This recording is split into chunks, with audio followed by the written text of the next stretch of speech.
Bapak, Ibu, dan saudara-saudariku yang terkasih dalam Tuhan, tiga bacaan yang baru saja kita dengarkan itu berbicara tentang hukum Allah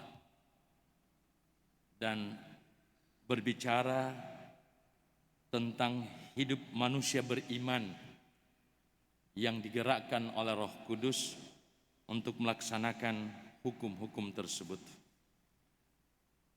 Saya ingin memulai permenungan ini dengan memperhatikan, mendalami apa yang dikatakan oleh Yesus di dalam bacaan Injil tadi. Pengajaran Yesus atau khotbahnya di bukit ini memberikan pengajaran yang sangat jelas, ya, arah, pandangan, dan perjuangan Yesus. Jadi visi misi Yesus untuk perutusannya itu disampaikannya dalam khotbah di bukit.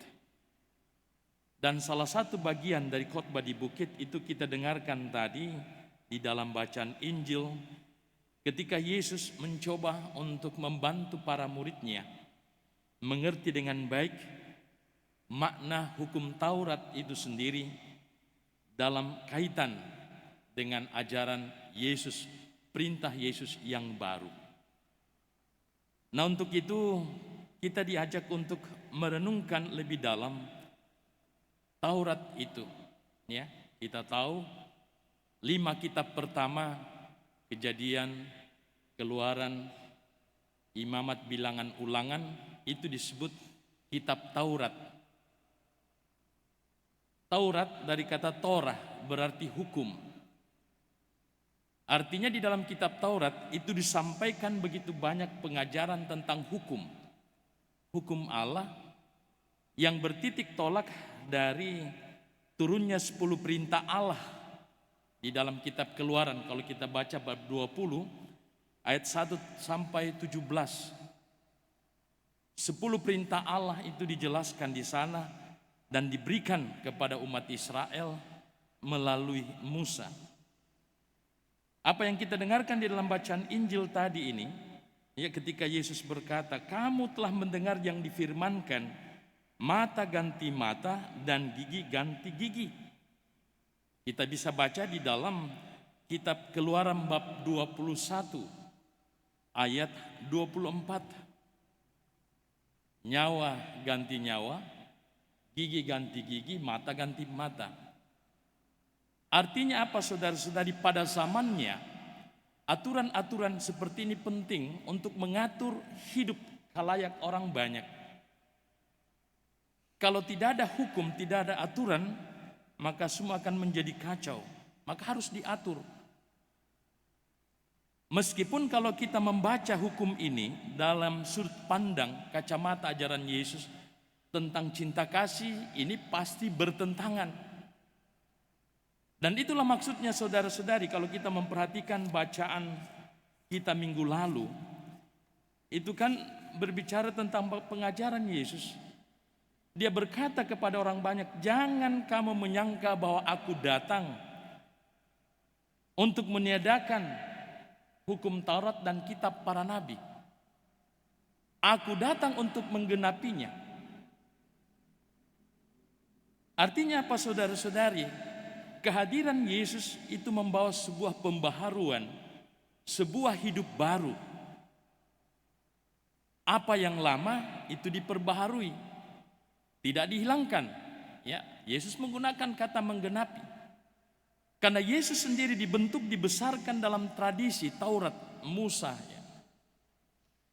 Hidup dan perjuangannya, karakternya itu dibentuk oleh hukum Taurat. Karena dia adalah seorang Yahudi yang tulen. Tetapi misi yang dibawa oleh Yesus, saudara-saudari, itu adalah misi pembaharuan. Melengkapi, menggenapi apa yang kurang dalam hukum Taurat, kitab para nabi, menjadi sebuah yang baru untuk sebuah kehidupan keselamatan. Maka itulah kita mengenal ada kitab suci perjanjian lama, ada kitab suci perjanjian baru. Yang lama tidak berarti bahwa tidak berlaku. bahwa yang baru itu menggenapi apa yang lama, sehingga misi perutusan Yesus itu menjadi jelas bahwa dia datang untuk melaksanakan kehendak Allah dan untuk melaksanakannya, bahwa dia mengasihi Allah sepenuh-penuhnya dan dia mempersembahkan hidupnya itu di atas kayu salib. Untuk apa? Untuk keselamatan manusia. Inilah saudara-saudari poin penting di balik pengajaran Yesus ketika dia mengangkat aturan terkait dengan Taurat Musa itu. Memang kalau kita membaca apa yang merenungkan apa yang dikatakan oleh Yesus, memang sangat kental bahwa hukum ini berbicara tentang pembalasan. Ya, balas membalas. Jahat dibalas dengan yang jahat dan seterusnya. Nah, Yesus datang untuk menggenapi semuanya ini. Dan dia mengatakan kepada murid-muridnya, kasihilah sesamamu manusia. Ya. Ketika kita punya musuh, membenci mereka, lalu kita diajak untuk mengasihi mereka. Yesus berkata, ya, kasihilah musuh-musuhmu dan berdoalah bagi mereka. Saudara-saudariku yang terkasih di dalam Tuhan, untuk melihat semuanya ini, kalau kita memperhatikan di dalam 10 perintah Allah, ya, 3 perintah pertama itu, ya, itu berbicara atau punya dimensi vertikal, ya, kaitan urusan kita, relasi kita dengan Allah. Dan 4 sampai ke 10 itu berbicara relasi, dimensi sosial, relasi kita satu dengan yang lain. Dengan demikian saudara-saudari yang terkasih, semua ini mau mengingatkan kita bahwa kita tidak akan pernah terlepas dari Allah sebagai sumber hidup, dan juga kita tidak akan pernah terlepas dari sesama yang hidup bersama dengan kita, yang ada bersama dengan kita.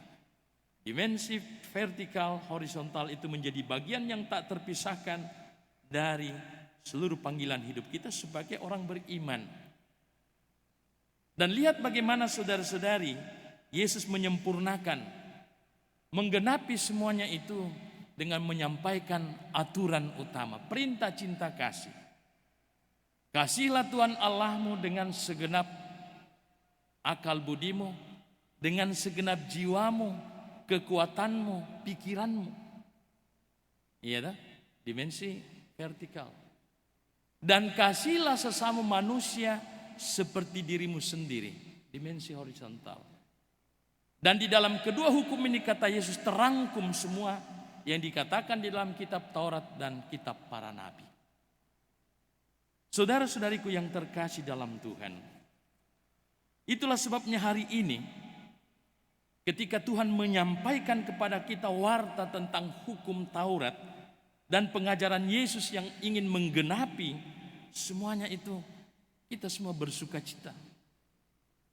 Kita bergembira sebagai orang beriman karena satu hal yang ditegaskan oleh Rasul Paulus dalam bacaan kedua. Dia berkata, saudara-saudara, camkanlah sungguh-sungguh bahwa kamu adalah bait Allah dan bahwa roh Allah diam di dalam kamu. Roh Kudus yang Tuhan curahkan, buah-buah roh yang kita nikmati, kita hidupi, hayati di dalam hidup ini, itu menjadi sebuah kekuatan besar bagi kita untuk terus mengadakan perjalanan, persiaran dan pembaharuan hidup kita, terus menerus memurnikan hidup kita di hadapan Allah. Tuhan sudah membentangkan aturan-aturannya. Yesus sudah mengajarkan perintah cinta kasih. Sekarang pertanyaannya, sanggupkah kita melaksanakan semua itu, menghayatinya, menjadikannya sebagai bagian yang tak terpisahkan dari hidup kita? Sanggupkah kita? Di sini Rasul Paulus ingin mengingatkan bahwa Anda, kita semua tanpa kecuali adalah orang-orang beriman. orang-orang yang penuh rahmat. Kita bukan orang biasa-biasa. Ya. Kita adalah orang yang terberkati, orang yang terpilih. Mengapa saudara-saudari? Karena Allah di dalam kekuatan rohnya mengantar kita, membantu kita, mengimani Allah sebagai penyelamat di dalam diri Yesus putranya. Amin. Iya, kita orang-orang yang terberkati. Apa yang kurang pada diri kita saudara-saudari? Tidak ada. Ya kalau kita bicara mengenai hal-hal yang fisik, kita bisa mengatakan ada banyak kekurangan. Tapi kalau kita melihat semua dari sudut pandang kacamata sebagai orang beriman, kita tidak punya kekurangan apapun. Tuhan telah memberikan berkat-Nya, rahmat-Nya sebagai anak-anak Allah dalam pembaptisan. Kita telah menerima santapan ekaristi, bekal perjalanan perziaran hidup kita sampai pada kepenuhannya. Dan kita telah diberikan karunia-karunia Roh Kudus, kekuatan melalui sakramen Krisma. Maka tidak ada yang kurang. Kita hanya mengatakan terima kasih Tuhan untuk semua yang telah Kau berikan itu kepadaku. Ini yang ditekankan, diajarkan oleh Rasul Paulus dalam bacaan kedua. Menyadarkan umat di Korintus bahwa Anda, kita semua ini adalah bait kediaman roh Allah. Roh Allah berdiam di dalam diri kita, karena itu kita bersuka cita. Kita berpengharapan sebagai orang-orang beriman. Dan kalau kita perhatikan apa yang dikatakan oleh kitab Imamat jauh sebelumnya, penulis kitab Imamat mengatakan, kuduslah kamu sebab aku Tuhan Allahmu kudus. Iya dah? Kita orang-orang beriman melalui pembaptisan dan berbagai karunia rahmat iman yang Tuhan berikan, mengambil kekudusan di dalam diri Allah, mengambil bagian di dalam keilahian Allah. Iya toh? Siapa kita ini? Coba kita tanya dalam hati kita masing-masing. Siapa kita ini sehingga Tuhan memperkenankan kita mengambil bagian di dalam kekudusannya? Kalau kita membuka lembaran hidup kita di masa lalu, kita menemukan ada begitu banyak hal. Ada begitu banyak peristiwa yang membuka mata kita bahwa di hadapan Tuhan, di hadapan sesama, kita ini orang lemah. Kita menjadi kuat karena rahmat Allah. Roh Allah itulah yang memampukan kita semua untuk terus melakukan hal-hal yang baik di dalam kehidupan ini. Berbakti kepada Allah dan senantiasa berbuat baik kepada sesama, hukum cinta kasih. Maka bagi saya dan tentu Bapak Ibu Saudara-saudari, sabda ini menjadi sesuatu yang luar biasa.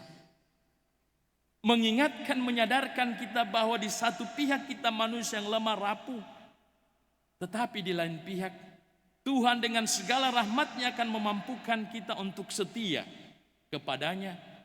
Setia di dalam kehidupan ini, setia pada tugas tanggung jawab dan sebagainya, untuk dapat menjalankan hidup kita ini, mempertanggungjawabkannya itu sampai pada kepenuhannya. Ini saudara-saudari, berita gembira, rahmat yang Tuhan anugerahkan kepada kita. Maka tidak ada cara lain saudara-saudari, kita mensyukuri semuanya ini selain mengucap syukur untuk segala kebaikan Tuhan, seraya memohon rahmat-Nya agar Roh Kudus-Nya, kita semua sebagai bait roh kediaman Allah, terus mengusahakan yang terbaik demi kemuliaan Tuhan dan kebaikan sesama di dalam hidup ini. Tuhan memberkati kita.